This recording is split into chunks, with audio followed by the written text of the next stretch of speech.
Station essence fermée, chute des cours du pétrole.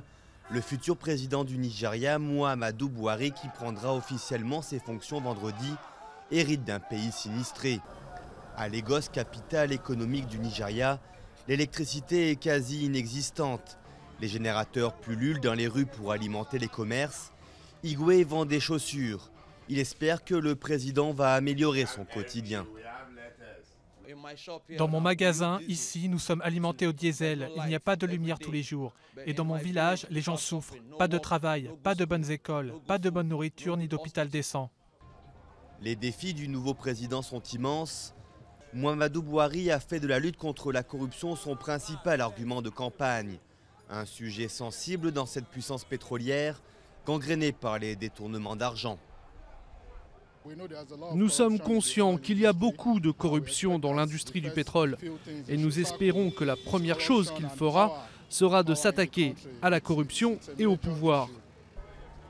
Une lutte qui s'avère difficile mais qui pourrait améliorer les finances de l'État. Si vous combattez la corruption et que vous ajustez tout cela, vous réduirez les dépenses du Nigeria d'au moins 30%. Au moins un tiers de l'argent produit par le Nigeria est volé. Si vous vous attaquez à cela, vous augmentez de 30% vos revenus. Autre défi de taille, la guerre contre Boko Haram.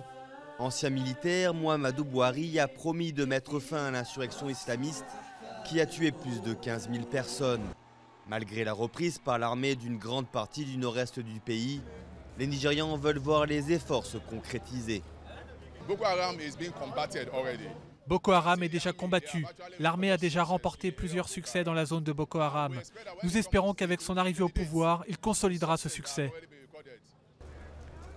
Outre la corruption et la sécurité, le futur président devra faire face à un chômage endémique qui touche 30% de la population.